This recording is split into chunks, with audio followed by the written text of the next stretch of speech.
Il est 20h, une heure de plus à l'est de la République. C'est l'heure de vous informer. Voici les titres de l'actualité de ce lundi 3 février. L'histoire s'écrira avec le sang, s'il le faut. La détermination est implacable. À Bukavu, des milliers de jeunes ont décidé de rejoindre le FRDC. Le vice-gouverneur du Sud qui vous sonne le corps. À Kinshasa, des milliers de jeunes se sont retrouvés au Centre culturel d'Afrique pour un engagement patriotique. Les organisations quinoises qui ont pignon sur rue répondent présent à l'appel de la mobilisation du chef de l'État par le truchement de Banaking. Un boulevard naturel qui peut aider à charrier d'importantes charges. Le fleuve Congo n'a pas été balisé depuis des décennies. Il va l'être sur tout le bief maritime. La RVF a lancé le balisage. Voilà pour les titres. Mesdames et messieurs, bonsoir et très heureuse de vous retrouver à travers cette grande édition d'information sur la chaîne nationale. Nous venons de l'apprendre, le président de la République vient de recevoir une délégation conjointe de la conférence épiscopale nationale du Congo et de l'église du Christ au Congo, Senko SCC, conduite par le cardinal Fridolin Ambongo en réponse à une demande d'audience écrite lui adressée le week-end dernier. Cette délégation conjointe était constituée de Monseigneur Fulgence Mouteba, archevêque de Lubumbashi et président de la Senko, du révérend pasteur André Bokondoa, président de l'ECC, de Monseigneur Donatien Chollet, secrétaire général de la Senko, et du révérend Eric Senga, secrétaire général de l'ECC.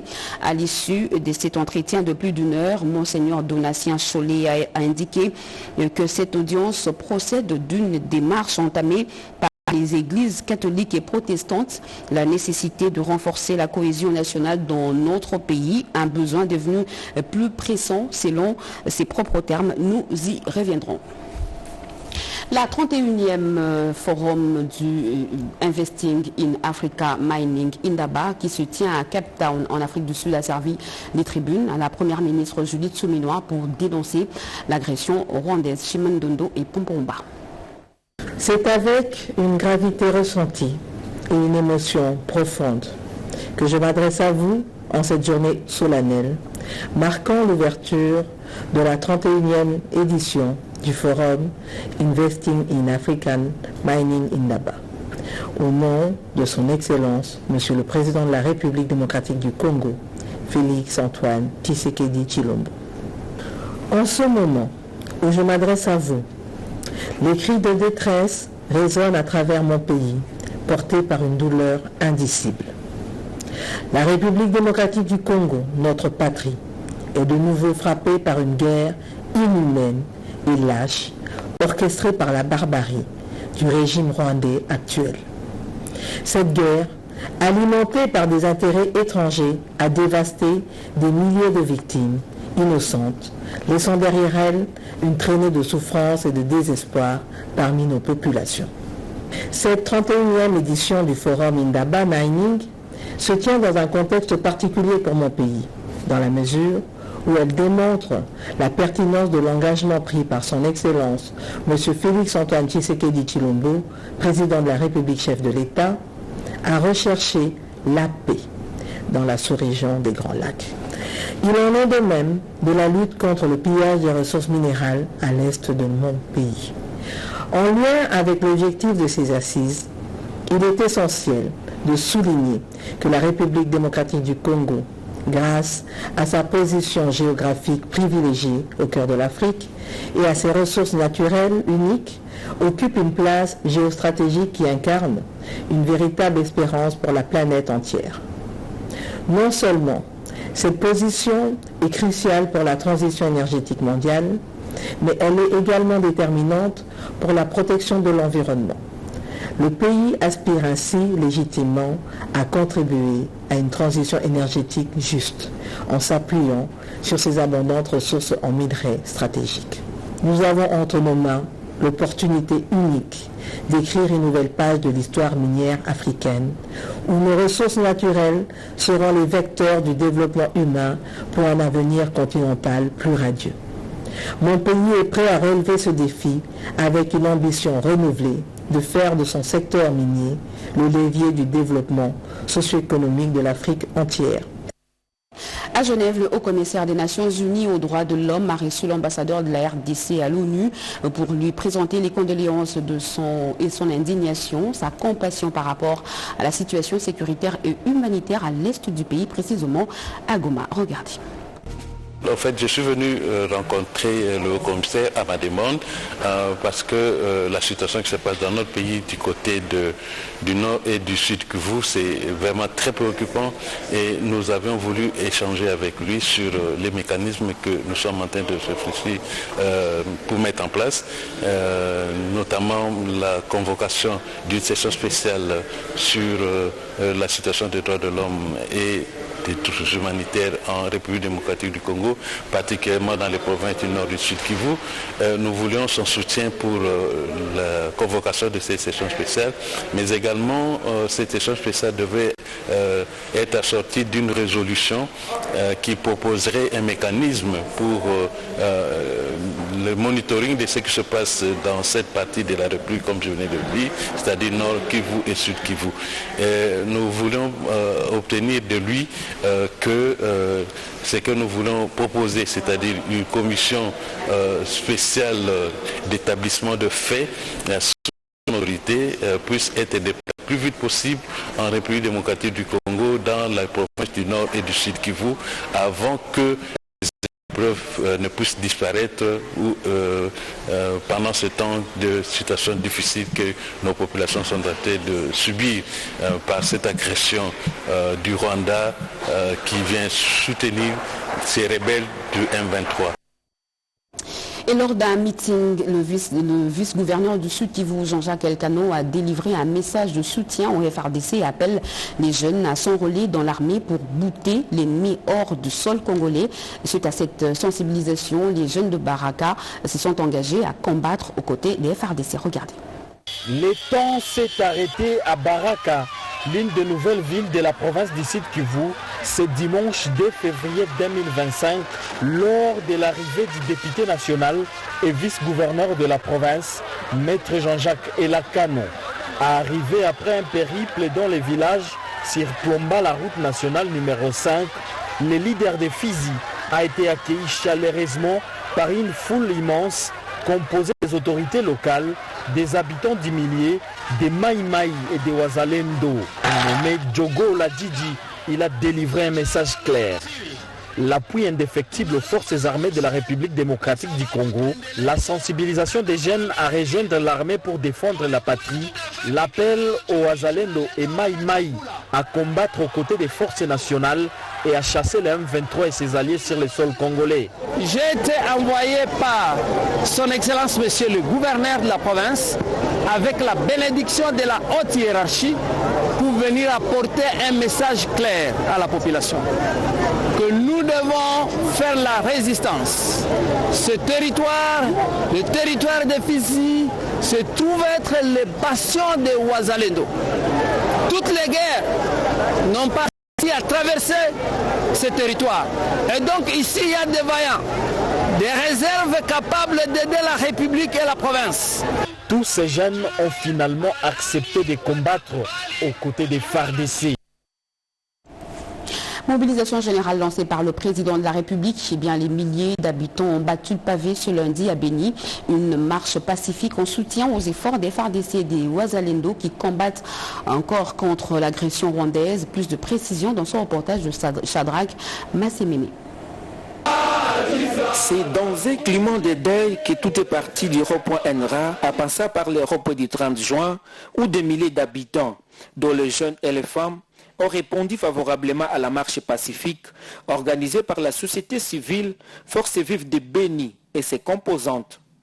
Aux côtés du maire de Béni, du bourgmestre et quelques députés, la population de Béni a remis à l'esplanade de la mairie MMO et une enveloppe d'argent pour appuyer les FARDC et les Wazalendo. Plusieurs recommandations ont été formulées au gouvernement congolais et à la communauté internationale par la population de Béni. Il sied de dire que la société civile de la ville de Béni condamne la complicité de la communauté internationale et de sa double face qui dénote non seulement de la balkanisation, mais aussi et surtout du pillage des ressources naturelles de l'attitude de ces citoyens.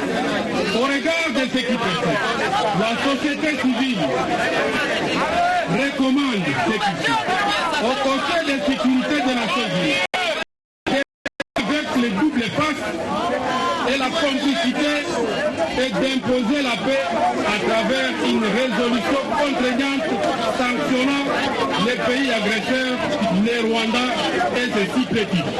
Pour rappel, cette marche était aussi l'occasion pour les autorités et la population d'être solidaires avec la ville de Goma. Ils sont aux aguets, prêts à prêter main forte au FARDC si l'urgence s'impose. Les policiers de l'inspection générale de la police ont reçu ce message véhiculé par le commissaire divisionnaire principal Patient Philémon Mouchidiav au cours de la première réunion du commandement de l'IG. Cédric Enina et Bijou et Combat. C'est dans un contexte d'agression rwandaise dans la partie est du pays. L'inspection générale de la police nationale congolaise a tenu sa toute première réunion de commandement pour l'année 2025. Un moment solennel marqué par une minute de silence en hommage aux vaillants soldats des forces armées de la République démocratique du Congo tombés armes à la main. Malgré un climat sécuritaire tendu, le commissaire divisionnaire principal, Patience Philémon Mouchidiav, est revenu sur l'importance du devoir patriotique, insistant sur le fait que la défense de la patrie ne laisse aucune place à l'erreur. Nous tous, nous sommes en alerte, puisqu'il y a des problèmes qui se posent au pays. Aux côtés des FARDC, les policiers de l'IG, nous devons les prêter main forte, combattre ensemble avec eux. Cette guerre, ce n'est pas l'affaire d'une seule personne, c'est l'affaire de tout un pays. Et pendant ce temps, je demande un comportement patriotique, un comportement de bravoure, un comportement volontaire, un comportement digne d'un policier. Concernant les sujets des violations des droits humains, le numéro 1 de l'IG, PNC, a rappelé que son institution n'a pas le droit à l'erreur et qu'une mission d'inspection sera lancée dès la semaine prochaine à Kinshasa pour traquer les policiers présumés auteurs des abus. Il a conclu son adresse en appelant à l'unité et à la responsabilité alors que le pays fait face à des défis sécuritaires majeurs. La détermination d'en finir avec cette guerre d'agression barbare imposée par le Rwanda en RDC transparaît dans le regard de chacun en dehors de nos frontières. Les Congolais vivant en France ont pris d'assaut les grandes artères parisiennes. Regardez. Nous sommes ici sur la place Bastille, là où les peuples français ont reçu leur libération. C'est en envahissant cette place, la prison Bastille. C'est ici qu'a commencé la Révolution française et qui a débouché aux grands droits fondamentaux de l'humanité, ce que nous appelons aujourd'hui les droits de l'homme. Nous sommes ici réunis, tout peuple congolais résidant en France et surtout à Paris, pour manifester notre mécontentement du fait que la communauté internationale laisse faire les pays voisins du Congo, surtout nos voisins de l'Est, pour nous envahir, tuer, massacrer, violenter, afin de s'approprier nos richesses. La communauté internationale qui se cache derrière l'Union européenne a signé des contrats avec le Rwanda pour lui vendre des minéraux qu'il n'a jamais eu dans son sous-sol. Nous avons jugé bien de manifester, de montrer au monde entier comment nous sommes mécontents de nombreuses disparitions qui sont en train de se passer en ce moment à Goma. Des morts qui ont été déclarées et qui sont évidentes, causées par l'assaut final que l'armée rwandaise. Et à Kinshasa, le ministre du Travail appelle tous les travailleurs de la République démocratique du Congo à se ranger derrière les FARDC et les combattants Wazalendo. On écoute le ministre Akwapa au micro de Chimène Dondo. Le 27 janvier 2025, de troupes rwandaises et leurs patins du M23 faisaient la rentrée dans la ville de Goma, capitale de la province du Nord Kivu. Une entrée qui s'est soldée par un carnage de plus de 700 personnes abattues froidement par la soldatex de Kagame. Et le ministre Frei Makwakwa appelle tous les travailleurs congolais à soutenir nos forces de défense et sécurité, à se ranger tous derrière le président de la République, Félix-Antoine Tshisekedi Tshilombo, commandant suprême du FARDC et de la PNC, pour bouter hors de notre territoire national les troupes de RDF et leurs supplétifs du M23. Le camarade travailleur, cette guerre risque de perturber ou de compromettre dangereusement l'élan de résolution du social de travailleurs congolais tel que le gouvernement de la République. Chapeauté par la première ministre Judith Suminwa Tuluka, votre gouvernement vient de s'y pencher en réajustant le SMIC de la masse laborieuse. Unissons-nous, tenons-nous la main dans la main, restons debout, résilients pour vaincre notre ennemi commun, le Rwanda. Ils sont venus de 4 coins de la capitale pour répondre à l'appel lancé par le président de Banakin, Godard Motemona. Les Kinois sont déterminés à barrer la route à l'ennemi. La guerre d'agression barbare imposée par l'armée rwandaise et ses supplétifs du M23 en RDC n'a que trop duré. Il faut y mettre un terme. Godard Motemona a eu les mots justes pour sensibiliser les jeunes. La défense de la patrie est sacrée, la patrie ou la mort. FRDC, Namoma, Congo, Namaboko. Regardez. La détermination d'en finir avec cette guerre d'agression imposée par le Rwanda et ses supplétifs du M23 AFC en RDC transparaît dans le regard de chacun. Des milliers de Kinoises et Kinois ont répondu favorablement à l'appel lancé par le président de Banakin, Godard Motemona, au Centre culturel d'Afrique qui a refusé du membres du gouvernement national et provincial, députés et sénateurs, chefs traditionnels de Kinshasa et les jeunes, tous sont déterminés à faire face à cette agression barbare. Prenant la parole dans cet amphithéâtre archicomble, Godard Motemona a rappelé aux Kinoises et Kinois que le patriotisme est le meilleur héritage à léguer à la jeunesse congolaise. D'où cet appel, la défense de la patrie est sacrée. Ensemble, nous vaincrons. Ensemble, la défense de la patrie est sacrée. La patrie ou la mort. La patrie ou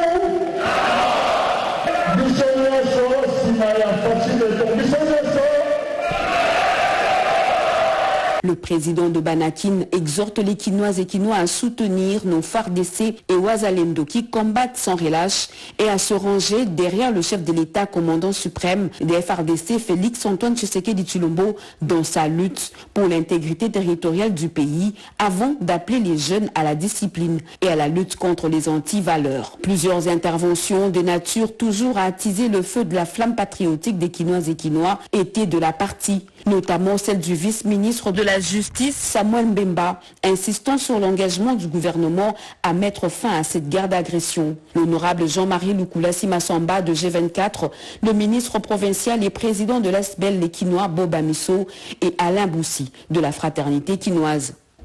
Les jeunes à tous les niveaux présents à cette journée ont donc pris conscience de l'ampleur du désastre causé en RDC par ce criminel de Paul Kagame. Et juste après ce journal, vous suivrez en page magazine cette grande journée de sensibilisation des Kinoises et Kinois au Centre culturel d'Afrique. Et nous l'avions dit, ce lundi, dans ses bureaux de l'Union africaine, le président de la République, Félix-Antoine Tshisekedi Tshilombo, a reçu une délégation conjointe de la Conférence épiscopale nationale du Congo et de l'Église du Christ au Congo, SENCO-ECC, conduite par le cardinal Fridolin Ambongo en réponse à une demande d'audience écrite lui adressée le week-end dernier. Cette délégation conjointe était constituée de Monseigneur Fulgence Moteba, archevêque de Lubumbashi et président de la SENCO, du révérend pasteur André Bokondoa, président de l'ECC, de Monseigneur Donatien Chollet, secrétaire général de la SENCO, et du révérend Eric Senga, secrétaire général de l'ECC. À l'issue de cet entretien de plus d'une heure, Monseigneur Donatien Chollet a indiqué que cette audience procède d'une démarche entamée par les églises catholiques et protestantes sur la nécessité de renforcer la cohésion nationale de notre pays, un besoin devenu plus pressant selon ses propres termes. Voilà, le Front des Nations pour la solidarité et le développement, à travers son président national Flavien Massounda, salue la bravoure des FARDC et les combattants au Ouazalendo. Chers compatriotes, nous sommes victimes d'une agression armée qui dure depuis une trentaine d'années, ayant entraîné la mort de millions de nos concitoyens et ayant jeté dans la précarité des millions d'autres. Cette situation a atteint son paroxysme avec les récents événements de Goma, qui ont mis à nu le vrai visage de l'agresseur, qui ne peut plus se cacher, à savoir le Rwanda avec son bras séculé terroriste, le M23. Le but de l'agresseur est clair, à savoir balkaniser notre pays afin de faire main basse sur nos richesses minières. Devant cette situation grave, tout patriote a le devoir sacré de se lever pour défendre la mère patrie. Ainsi, le Front des nationalistes pour la solidarité et le développement, FNSD en sigle, parti cher à son autorité morale, déclare ce qui suit. Le FNSD salue la bravoure de notre armée, les FARDC, et lui apporte son soutien indéfectible. Le FNSD se range derrière le chef de l'État, commandant suprême des forces armées, son Excellence Félix-Antoine Tshisekedi Tshilombo, dans sa démarche de maintien de notre intégrité territoriale, de notre souveraineté et de notre dignité. Le FNSD lance un appel solennel à tous les compatriotes de ne pas se laisser gagner par le découragement, le fatalisme et la division. Restons unis plus que jamais. Un autre Congo est possible. Un Congo de victoire, de dignité, de prospérité et de paix. Deo Bizimou, secrétaire général adjoint de l'UDPS, invite les Congolais en général et les jeunes de l'UDPS en particulier à intégrer l'armée pour combattre les Rwandais et leurs supplétifs du M23. Les détails avec Joséphine Biondo. Face à la guerre injuste qui est imposée à la République démocratique du Congo, l'heure est à la cohésion nationale. Au nom de l'UDPS Tshisekedi, je remercie et félicite les forces armées de la République démocratique du Congo pour la résistance. Les forces sont en train d'être alignées convenablement à résister. Tout en saluant la bravoure de nos forces armées et des vaillants Ouazalendo, le haut cadre de l'UDPS, Deo Bizimou, a exhorté le jeune à s'enrôler pour servir le pays sous les drapeaux pour combattre contre les ennemis du pays. Nous appelons au nom de l'UDPS Tshisekedi à l'enrôlement massif des membres de l'UDPS dans l'armée, en particulier les jeunes. Nous insistons ici qu'il est question de la défense de la patrie. Ici, nous devons taire les divergences, qu'on soit opposants, qu'on soit au pouvoir. Il est question ici, comme j'ai dit, cette guerre a commencé avant même que Félix-Antoine Tshisekedi ne soit chef de l'État. Le Congo menacé, seule la lutte dans l'unité reste le rempart pour gagner cette guerre. En santé, le Centre national de lutte contre le cancer a organisé à la veille du 4 février, date dédiée à la journée mondiale de lutte contre le cancer, une conférence de presse à l'université protestante au Congo. Diane Balaka et Yvette Makuntima. Le Centre national de lutte contre les cancers, CNLC, a organisé à la veille du 4 février, date dédiée à la journée mondiale de lutte contre les cancers, une conférence à l'université protestante au Congo, UPC. Cette rencontre scientifique vise la sensibilisation de l'opinion, non seulement sur les méfaits du cancer, mais aussi les cancers comme facteur de risque, ainsi que ses multiples manifestations. Plusieurs corps médicaux ont exposé sur différents types de cancers qui se manifestent de manière distincte. Les directeurs du Centre national de lutte contre les cancers expliquent les facteurs déclencheurs du cancer. Il y a deux grands groupes de facteurs qui peuvent déclencher le cancer. Alors, les facteurs dits modifiables, c'est l'ensemble de tout ce qui nous entoure. Donc l'alimentation, l'environnement, physique, chimique et biologique. Et les facteurs non modifiables, c'est en fait ce que nous avons hérité de nos parents. Donc c'est la conjugaison de ces deux types de facteurs qui vont agir sur les substratums, donc sur l'ADN, et c'est ça qui va déclencher d'abord des lésions précancéreuses et puis demain des cancers. La lutte contre les cancers a 6 piliers nécessaires, dont la sensibilisation pour chaque cancer, les dépistages, les volets des diagnostics prescrits, la prise en charge spécifique, l'accompagnement de chaque type et le suivi personnalisé, surtout la psychologie avec les soins palliatifs que le CNLC fait face au quotidien en termes de défis. Et la régie de voies fluviales s'en va en guerre contre les naufrages à répétition sur le fleuve Congo. C'est dans cette logique que la RVF vient de lancer la campagne de balisage sur le tronçon Kinshasa et Kisangani à Lambikaï. C'est parti avec la campagne de balisage du fleuve Congo dans son tronçon Kinshasa-Kisangani par la régie des voies fluviales RVF.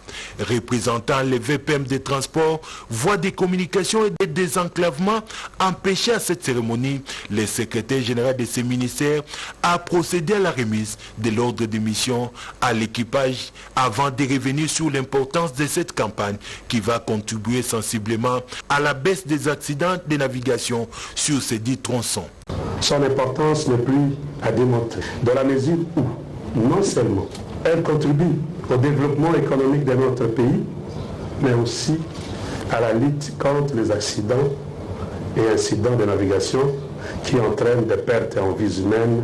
À son tour, le DG de la RVF, Daniel Opochi, a condamné les atrocités de l'armée rwandaise sur les sols congolais. Je ne peux pas ne pas féliciter nos braves forces armées de la République démocratique du Congo, ainsi que nos patriotes Wazalendo, pour l'abnégation et le courage avec lequel ils se battent pour protéger notre territoire et notre souveraineté, tout en rendant hommage à ceux-là qui sont tombés sur les champs d'honneur. À cet effet, Daniel Opochi a sollicité les appuis financiers du gouvernement pour un balisage général sur l'ensemble des réseaux pour faciliter les transports laquistes. Dans son discours, le directeur général n'a pas manqué de remercier le chef de l'État, Félix-Antoine Tshisekedi Tshilombo, et sa première ministre pour leur implication dans la rénovation des réseaux laquistes. Et cette nouvelle, le secrétariat général à l'environnement et le développement durable et la direction générale des recettes administratives, judiciaires, domaniales et de participation des GERAD rappellent aux opérateurs économiques exploitant les installations classées de la catégorie 1A assujetties aux taxes rémunératoires annuelles TRA et de pollution TAPO que la déclaration des éléments d'assiette taxable intervient au plus tard le 31 mars de l'exercice. Ainsi, les opérateurs concernés sont invités à déposer leur déclaration auprès de la direction des établissements humains et protection de l'environnement, 6 avenue Papa Iléo, ex-clinique, au plus tard le 31 mars 2025. Le paiement des dites taxes pour l'exercice en cours devra intervenir au plus tard le 15 juin pour le TRA et le 15 juillet pour le TAPO, conformément aux dispositions légales. Fait à Kinshasa le 22 janvier 2025, le secrétaire général à l'EDD, Benjamin Touaremba Bamoninga, et directeur général de la DGRAD, Étienne Ouchoudi Lutula. Poursuivant ce journal, le projet d'appui au développement rural PADER est lancé ce lundi à Bibois, dans l'est de la capitale. Un atelier qui réunit les ministres provinciaux et députés et table sur l'impact d'une combinaison des projets dans différents secteurs. Regardez. Le programme d'appui au développement rural PADER est officiellement lancé par le ministre d'État, ministre du Développement rural, Moïndo Nzangi Butondo, qui a saisi l'occasion pour indiquer que ce programme comporte 5 projets phares déjà validés par le Conseil des ministres. Ils vont bénéficier du financement du gouvernement congolais à travers la cellule des financements en faveur des États fragiles. Les 5 premiers projets que nous avons lancés aujourd'hui, c'est le projet de voies navigables, le projet de l'entretien des routes et des dessertes agricoles, le projet des maraîchers, le projet des agrégateurs en milieu rural et puis le projet d'adduction d'eau potable en milieu rural, les 5 premiers grands projets. Et je voudrais vous dire que le portefeuille de projets va continuer à augmenter. Nous avons signé avec le ministre des Finances pour que ce projet, ce portefeuille soit géré par le développement rural et la CFF pour la partie financière. Et nous croyons que c'est un système innovant qui va nous aider à être plus efficaces dans le cadre des interventions que nous faisons en milieu rural, puisqu'ici c'est globalisant. On va le faire partout, dans tout le pays, au même moment. Les participants, dont les ministres provinciaux et certains députés nationaux, expriment le vœu de voir ce programme rayonner dans leurs différentes entités de base pour améliorer les conditions de vie en milieu rural. Et ce communiqué subsidiairement à son communiqué numéro 014 du 31 décembre 2024, Monsieur le ministre de Finances tient à rassurer les créanciers intérieurs de l'État qu'une étape importante de la stratégie d'appurement des arriérés est en voie d'être mise en œuvre dans le but de rencontrer les engagements pris par le gouvernement dans le cadre du nouveau programme économique soutenu par le Fonds monétaire international. Et puis à cet effet, je tiens à relever que conformément aux prérogatives qui sont dévolues à l'autorité hiérarchique, le seuil minimal de paiement de la dette publique intérieure a été ramené à $150 000. Le premier lot des créances de tiers déjà payé à hauteur de 4 967 000 $ en faveur de 527 créanciers arrêtés depuis l'exercice budgétaire 2023 sont en exécution a été faite en décembre 2024. Pour les autres petites créances, le gouvernement de la République prend l'engagement sur la base de la nouvelle feuille de route qui sera publiée sur le site Finance DGDP de procéder à leur appurement à partir de avril 2025 concernant les créances supérieures à 150 000 $ dans le souci de promouvoir l'élargissement du marché des tiers publics. Son Excellence, Monsieur le ministre des Finances invite les créanciers intérieurs à prendre connaissance des étapes de la nouvelle feuille de route se rapportant à la titrisation des créances intérieures à moyen et long terme, obligation du Trésor. Apollinaire Ndonga Latadilewa, directeur général de la DGUP. Fin de ce journal, mesdames et messieurs, merci de l'avoir suivi. Merci à vous qui nous suivez à Matadi dans le Congo central et partout ailleurs sur satellite. Vous êtes sur les RTNC, l'actualité continue sur nos antennes retrouvées à 23h. Robert Nda et TCC, moi je reviens très prochainement.